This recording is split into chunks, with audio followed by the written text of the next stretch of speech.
नमस्कार विद्यार्थी मित्रांनो, नर्सिंग नोट्समध्ये आपले स्वागत आहे। तर आज आपण बघणार आहोत प्रश्न 5वा। टिपा लिहा। प्रश्न 5वा, तोंडाने घेण्याची गर्भनिरोधक औषधे म्हणजे ओरल कॉन्ट्रासेप्टिव्स।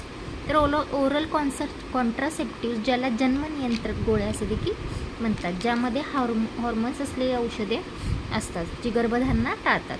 ही औषधे ही अंडाशयातून अंडी सोडवणे थांबतात, म्हणजे ओव्ह्युलेशन होऊ देत नाहीत आणि शुक्राणूंना प्रवेश करण्यापासून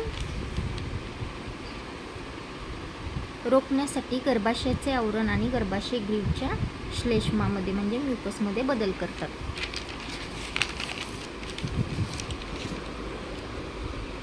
सामान्यतः तोंडाने घेणाऱ्या गर्भनिरोधक ज्यामध्ये इस्ट्रोजन आणि प्रोस्ट्रोजनची कृत्रिम आवृत्ती असतात। तर त्याचे प्रकार कोणते कोणते? तर 2 प्रकार आहेत, ज्यामध्ये पहिला आहे इस्ट्रोजन आणि प्रोस्ट्रोजनची कृत्रिम आवृत्ती असलेला, म्हणजे त्याच्यामध्ये इस्ट्रोजन आणि प्रोस्ट्रोजन असतात आणि ते एकत्रितपणे त्याला काय म्हणतात, तर तोंडी गर्भनिरोधक म्हणतात। आणि दुसऱ्या प्रकारात आहे मिनी पिल्स।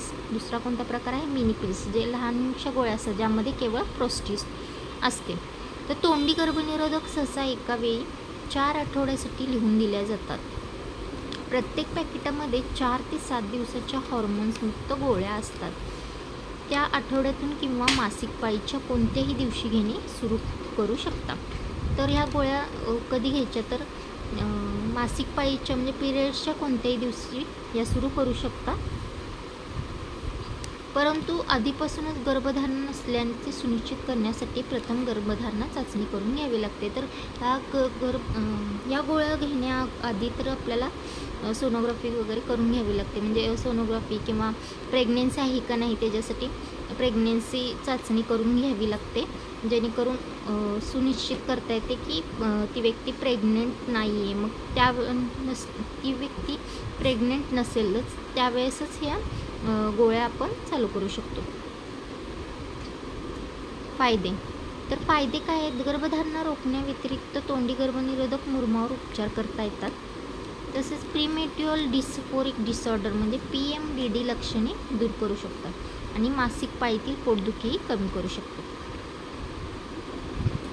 तर दुष्परिणाम काय आहेत? तोंडाने घेणाऱ्या गर्भनिरोधक गोळ्या सामान्यतः सुरक्षित असतात, परंतु ते काही स्त्रियांमध्ये काही विपरीत परिणामांना कारणीभूत ठरू शकतात। तर सर्वच स्त्रियांना या गोळ्या सुटेबल होतील असं नाही, तर काही स्त्रियांना हे सुटेबल होऊ शकत नाहीत, तर त्यांना विपरीत परिणाम ते करू शकतात। विशेषतः ज्यांना काही आरोग्य समस्या आहेत, म्हणजे ज्या स्त्रियांना काही आरोग्य समस्या आहेत आधीच्याच, त्यांच्यामध्ये ह्या विपरीत परिणाम करू शकतात। तोंडी गर्भनिरोधक घेत असताना सिगारेट ओढल्याने गंभीर दुष्परिणाम होण्याचा धोका मोठ्या प्रमाणात वाढतो। तोंडी गर्भनिरोधक घेत असेल आणि एखाद्याला जर सिगरेट ओढायची सवय असेल, व्यसन असेल, तर अशा वेळेस जर गर्भनिरोधक गोळ्या घेतल्या तर त्याचे दुष्परिणाम देखील मोठ्या प्रमाणात होऊ शकतात। तर आज आपण बघितल्या